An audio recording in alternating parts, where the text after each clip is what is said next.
Well, good afternoon, everybody.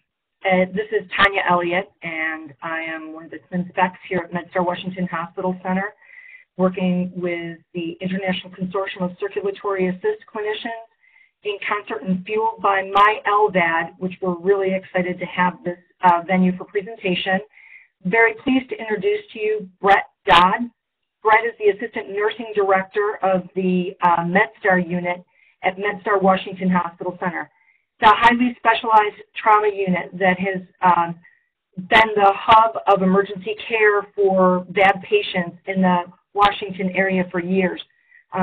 Really lucky to have Brett here today to come review an article with us, the pre-hospital care of left ventricular assist device patients by EMS providers. And we may be joined by one of the authors. So I'm going to turn it over to Brett, and thank you very much, Brett, for carving out some time today to address our group. Okay, no problem. And I'd like to thank everybody again just for taking the time out of your busy schedule to be here today. I'm just going to adjust my camera here so I'll set up right. And like Tanya said, we're going to be looking at this article that's up on the screen. I'd like to thank Tanya at for having me here to speak. I hope this educational session today will help build on what was reviewed last month by Barb Brown, which was an excellent presentation if you haven't gotten to see it yet. The article we're going to talk about pre-hospital care of left ventricular assist device patients by Emergency Medical Services was published in the Pre-Hospital Emergency Care in 2012. I'm just going to get my slides to catch up here with us real quick. What I thought was interesting, or actually Tanya pointed out this, is when I picked out an article to review, is the article that we're reviewing today is from hospitals that are in Europe. You see Austria and Germany are the two hospitals where the authors came or work at.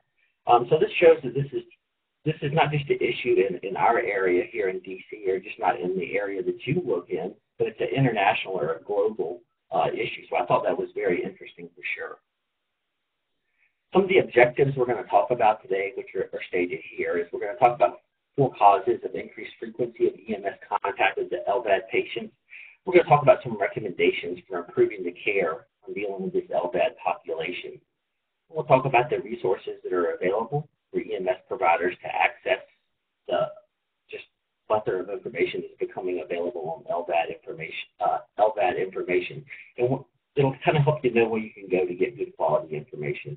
And we'll talk about the content. We'll discuss the content included in the EMS field guide, which has been out for a few years now, and which is such a valuable resource.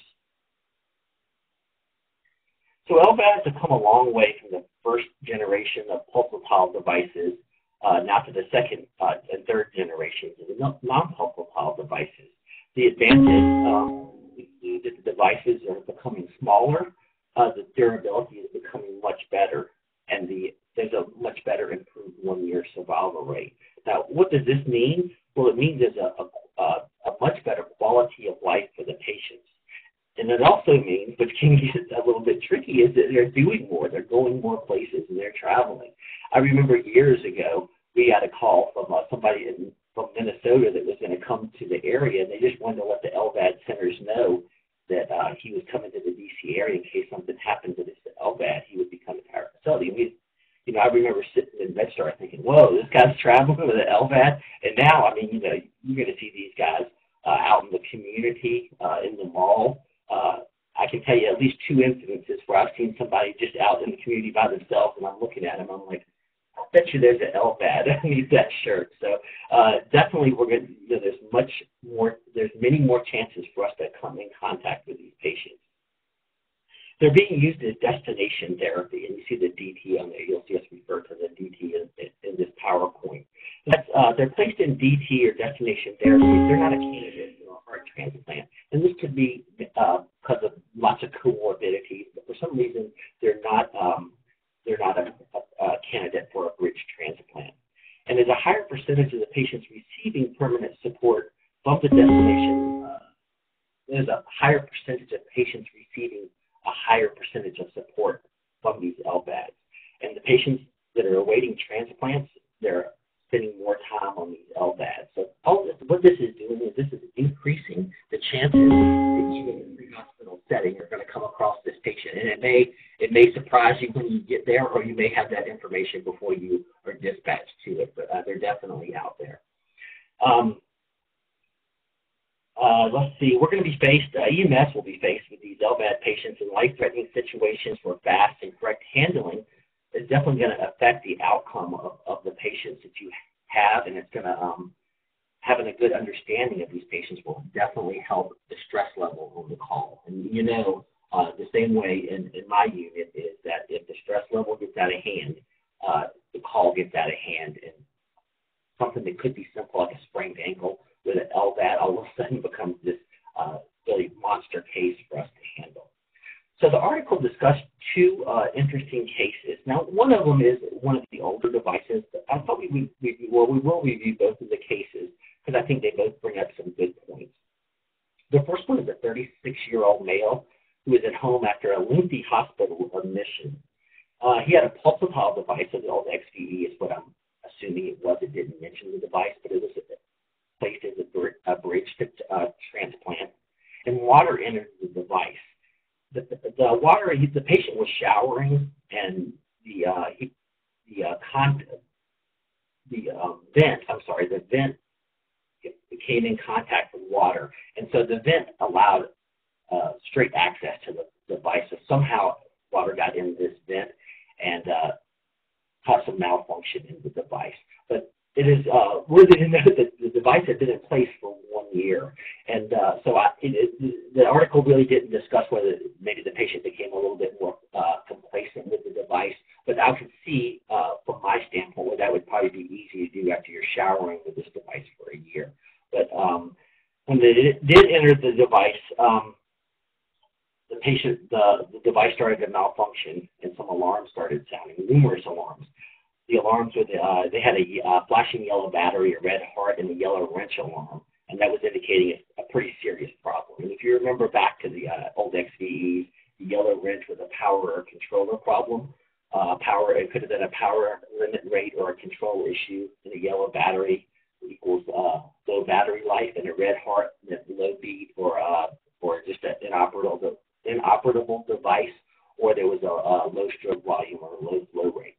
But as you can imagine, none of those are going to be good. Anytime the alarm's going off on the LVAD, it's a bad sign. So the patient was transported by EMS, but they had a 2.5-hour trip. Now that may be lengthy in some of your areas, and it's lengthy around here too.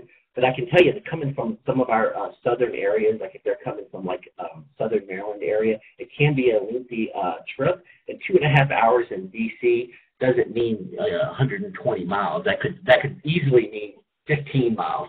And I can remember one of my transports with a patient that had a red heart alarm with a HeartMate 2, and we had to switch the device out. And I was bringing them into Baltimore on a terrible day. We weren't flying, so they put me in a ground unit, and it took me 2.5 hours to get from D.C. to Baltimore. So the 2.5-hour the transport can definitely vary depending on where you are. En route, the device failed, and the patient rapidly decompensated. The SpO2 went from the high 90s to less than 60%, and then went unmeasurable, which is once you get below 60%, is not accurate anyway. The patient became pale and cool, and at that point there was no time for a blood pressure, which would have probably had limited benefit anyway because of the other signs and symptoms of this patient decompensating rapidly. And again, there was numerous alarms sounding. So some of the things that happened, there was no emergency cards available. Now, when the article discusses this, it didn't say there was no emergency cards available in the unit, or it just said none available. So to me, that could mean that the patient didn't have any, that the unit didn't have any, or that the caregiver, if they were available for the patient, didn't have any as well. EMS had not received training on the LVADs. So you can imagine if you go and you had these alarms going in. If you've heard an LVAD alarm, even if you're comfortable with it, when that LVAD alarm is going off, it can be quite stressful. So you can imagine the stress level was rising for the EMS that were there. Oxygen was delivered at 6 liters per minute nasal cannula, so they reverted back to some of their basic training. The patient was able to disconnect the device himself and began to hand pump himself. And if you know the old XVE and the hand pump, it's good that he was able to do that, because unless you're familiar with it, it would be a very stressful situation to try to hook the hand pump up, squeeze it down right so you get air in there to be able to pump this device. So then the patient was transported by helicopter to the facility, which I thought was a great use of the helo services at that point. But the patient was able to successfully hand pump himself until the helicopter arrived. Upon arrival at the hospital, the EKG showed that the patient was in a ventricular rhythm. The oxygen saturation improved to 99% there. They were able to correct the low oxygen state. The MAP came up to 60. An IV fluid bolus was given, and the flow was reestablished to 2.5 liters per minute, as you see, which caused the alarms to stop sounding. And the patient was admitted and placed as a highly urgent patient for a transplant. Interestingly, too, they were placed on a pneumatic support device for LVAD. And this is a device that you probably are not familiar with if you're in the pre-hospital setting, that can drive the XVE in case of pump failure. But it's, as far as I know, they may have changed it before they stopped using them. It was a fixed mode with no electrical connection, so you weren't able to have some of the monitoring that was available if you hooked them up to a device that you could read some of the monitoring. So that's the first case. And the second case here we're going to go over is a 60-year-old male who had a continuous flow device for a BTT initially, which is a bridge to transplant, but he had some complications after his implantation, and he had to be moved to a bridge to destination. Bridge to decision. I'm sorry, bridge to decision therapy. That's correct. I'm sorry. So they've moved him into a category where they're going to find out if he's going to continue to be a candidate for transplant or if he's going to have to be a bridge to destination therapy. The postoperative course was complicated by reoccurring pulmonary and urinary tract infections, followed by a severe thromboembolic stroke that ended up ruling him out for a bridge to transplant. He was spent a lot of time in rehab, but was able to leave rehab. But he spent more than 8 months in the hospital before he was discharged home. And at that point, he spent 175 days at home when the alarm sounded and the patient went unresponsive. He had a caregiver there who was his wife, who activated EMS. And if you're so the caregivers in the hospital, they receive a lot of training to be able to help the patient through the course of staying home. They're received a lot of training on what to do in emergencies, and they receive a lot of information on how to switch batteries, how to switch controllers. So just keep that in mind as we talk today, because they're a valuable resource to use. And I know in pre-hospital medicine, sometimes we'll split the family member up and from the patient. So this is probably one of the times you want to keep, just like with peds, you want to keep the caregiver with the patient, even in the back of the ambulance, because they can serve as a valuable resource for you. Because again, they're seeing this LVAD patient every day, where you're seeing them, once in, maybe once a quarter in the different calls that you see. So just keep that in mind. Upon EMS arrival, they found no signs of life. The EKG or ECG was a flat line. There was no detectable BP or pulse ox, and no calculated flow rate on the LVAD controller. There was a constant alarm sounding, and the pump, as we talked about, had no flow. The one thing here is the EMS was uncertain if CPR was indicated, and we'll talk about this a little bit more in depth as we go through today. But the wife, thank goodness, had the LVAD coordinator's contact information, and she was able to get in contact with the LVAD coordinator, which I always think is such a great resource. I can tell you in places that I've worked before, once I see that LVAD patient come in, the first thing I do is contact that LVAD coordinator. In the ERs too, like I teach the triage nurse, I said, you call the the LVAD coordinator, I said, don't wait for the doc to get in there and say, hey, maybe we should call the LVAD coordinator. You let the doc know the patient's in there and the LVAD coordinator's on the phone and ready to talk to them. And the same thing goes for EMS. Just give that LVAD coordinator a call. So the LVAD coordinator was contacted, and it was determined no CPR would be started, and the patient was pronounced at that point. So again, a tough decision, and there's some things to be learned there for sure. And you can, think about like what CPR indicated.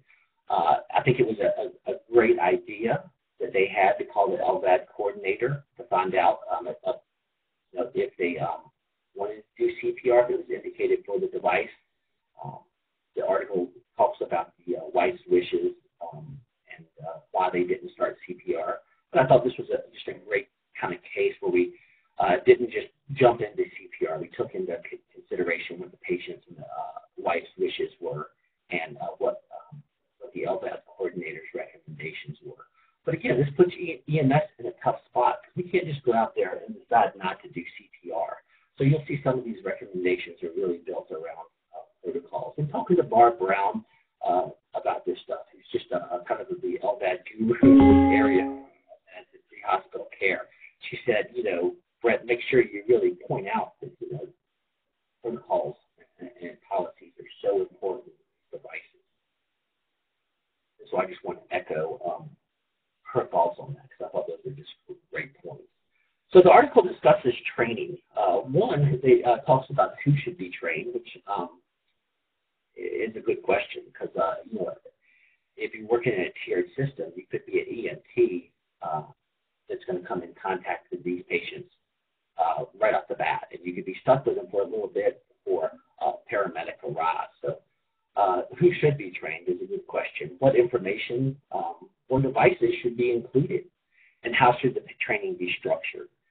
You'll see that, I think it's easy to read articles. It's easy to read about devices, but hands-on is just such a great augmentation to training. Being able to do things in a training environment with actual devices before you are put in a situation where you need to do them in an emergency will help me tremendously. And when should training be provided, which is a little bit of a tough question to approach, but I think it's a question that the article brings up that is definitely worthy of discussion. And treatment, what kind of treatment is going to be provided? Battery placement, that definitely has to be included. Disconnection, driver exchanges, and just thinking about other causes, because a lot of LVAD patients present because they did something that really isn't affecting the LVAD, but the LVAD is going to throw a whole other twist into it. And then as we echoed in the last slide, we talked about in the last slide, we're going to echo here, is protocols and procedures. When the routine patient becomes complicated, because like I was talking about earlier, that patient with a sprained ankle that we all transported before is a very routine patient and very easy to do. But once they have an LVAD, all of a sudden it's thrown a little bit of twist in there. And if you're not familiar with the device, it can become a little bit of a complicated patient. So these LVAD patients, again, can just be stressful even when they have these non-LVAD related issues. So the article goes on to talk about who should be trained and talks about paramedics. This is something that the paramedics should be receiving training on, because even in the routine patients with a sprained ankle, there's a very high likelihood that a paramedic is going to be called to the scene to manage this because there's a cardiac assist device that's in place. To expand on that, like we touched on earlier, is that EMTs could be the very first person to come in contact with these patients. So it'd be great if we could train the EMTs in this device as well. So what do we need to train people on? Well, there's a few things. We should be training people on obviously the signs and symptoms that LVAD patients may display and possible recommendations and actions for when these signs and symptoms occur or when alarms are going off. So the devices that we should train on. Well, that's kind of a tough question, and I think that it's kind of complicated because it depends on where you live and what devices are being placed in your area and what patients are coming to your area. So, I think that it's important to train on the devices that your local implant centers are talking about. Oh, I just wanted to mention that one of the authors is on the call, so welcome. I'm excited that you're here, and I'm hoping I do your article justice. My stress level just went up a little bit. That's okay, but I'm happy that you're here, and I'm hoping you'll be able to answer some questions at the end. We are muted right now, but we'll unmute at the end. So going back to what we were talking about,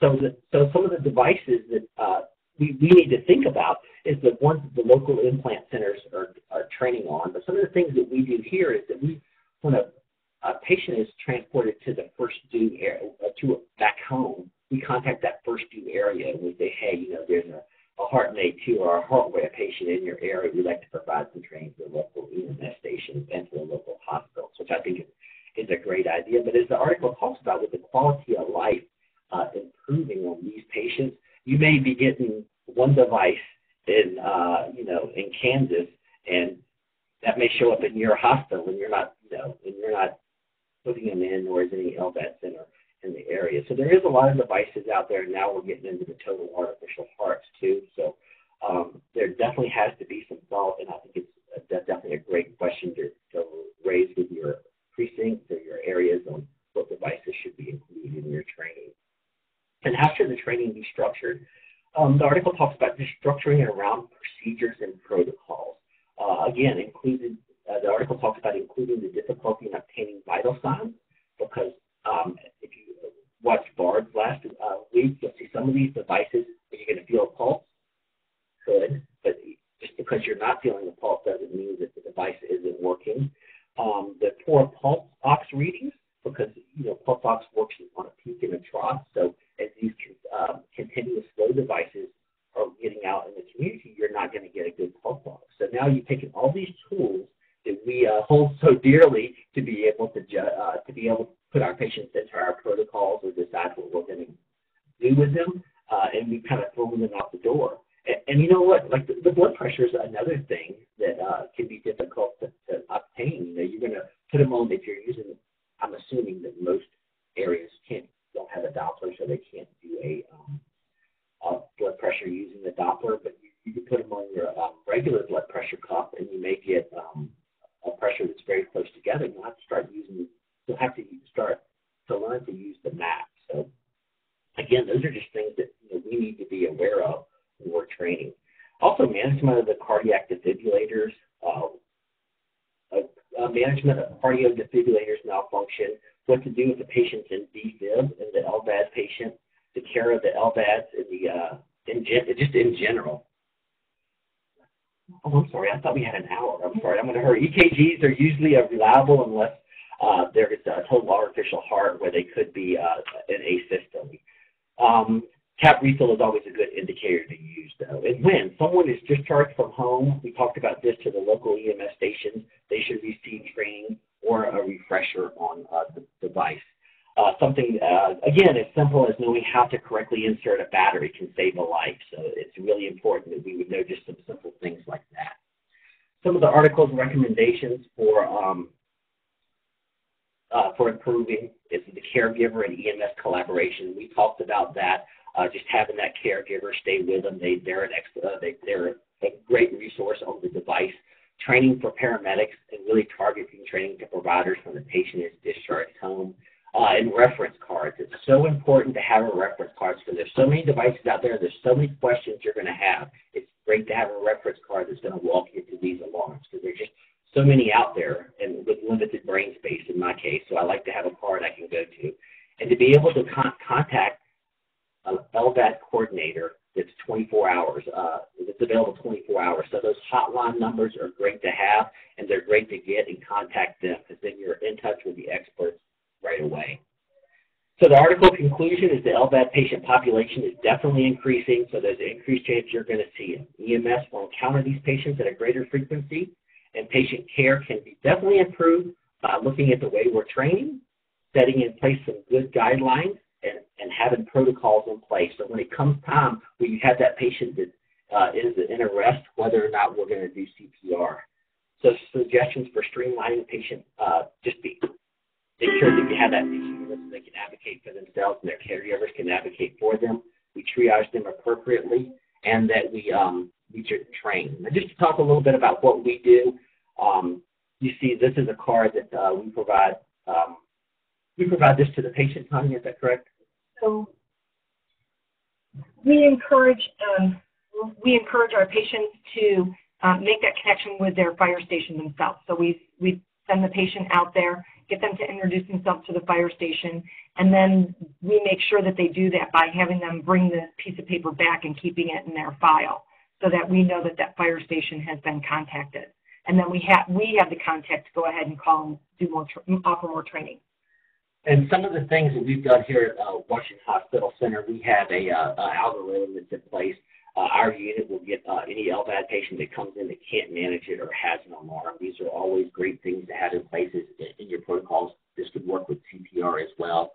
We do an annual training day where we have an expectation that all of our nurses tether and untether the power sources, controller exchange, and alarm response, as well as our paramedics and nurses on our helicopters.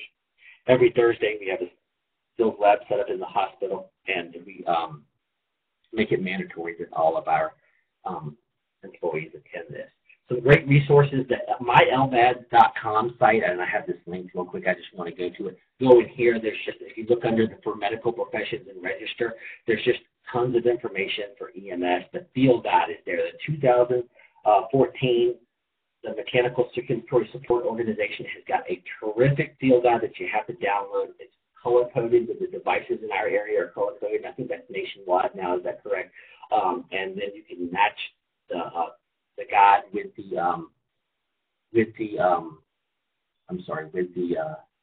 device that the patient has. And then the EMS field guide, again, that's there, and that's going to walk you through the questions you can ask the patient. Like it's going to tell you if you could do external CPR, what to do with the alarms, if you can defibrillate, if you need to do anything before you defibrillate, and it's going to have lots of frequently asked questions. Use your local LVAD centers and your LVAD coordinators. Contact them and see what training they offer. Really discuss this with your program, paramedic program coordinators and your device representatives to provide training.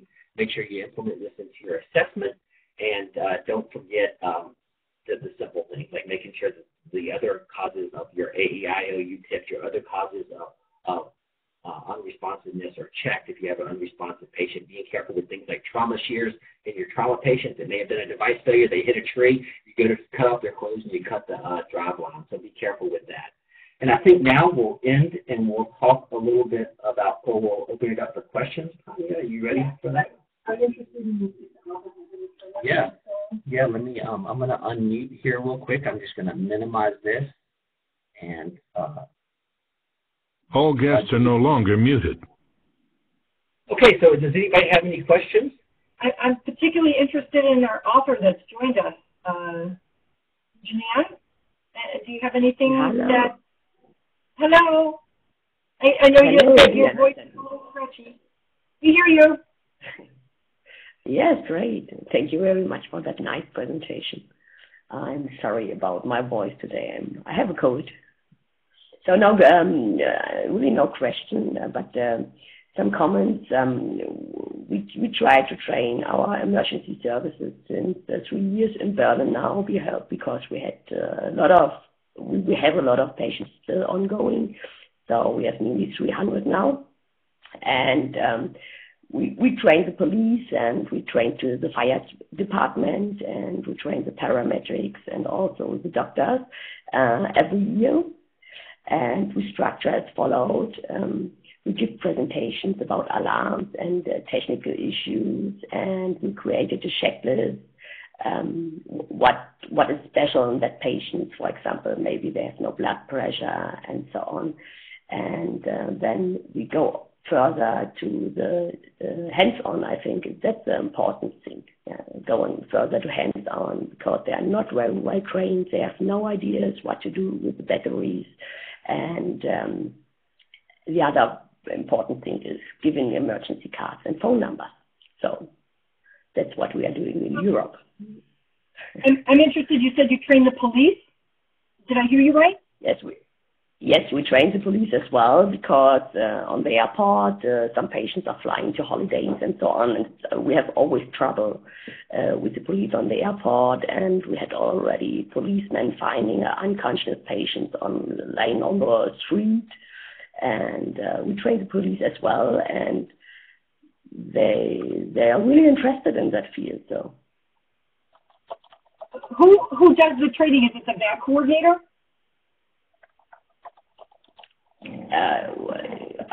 We are a team in general. It's the VAD coordinator. It's me or my chief, Professor Krabat. He's the chief of the VAD team in Berlin, and it's the nurse. Three people going there in general. Well, that's very interesting. Do you train them to do chest compressions if they find a patient, or do you train them to call you first?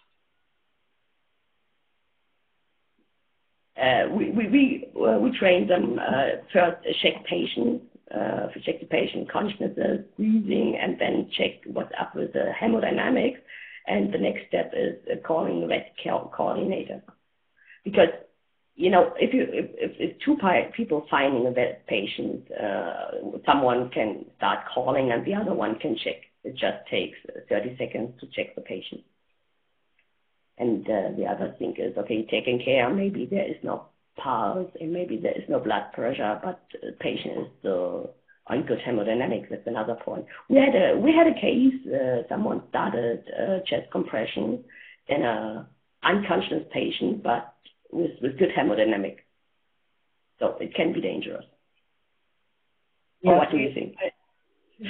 Yeah, I think we've definitely had a very big debate here in the United States around the American Heart Association recommendations as to whether or not chest compression should be part of it. The very thing that you name is that an unconscious person could be misrecognized as a patient in need of chest compressions if they don't see and identify that it's a bad patient. So right there with you, it's a tricky place. And we're very intrigued, though, that your group wrote this paper up and that you experienced the same thing in Europe. Perhaps there's lots of opportunity for international collaboration and recommendations on what communities should do with these pulseless patients. Are there any other questions or comments?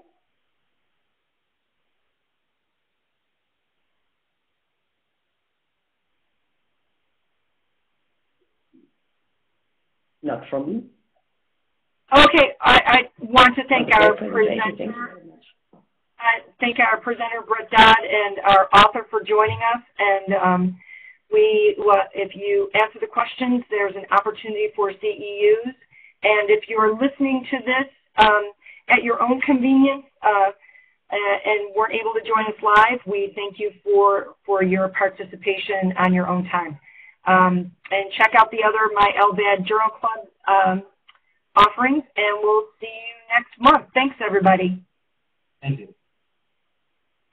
Thank you very much.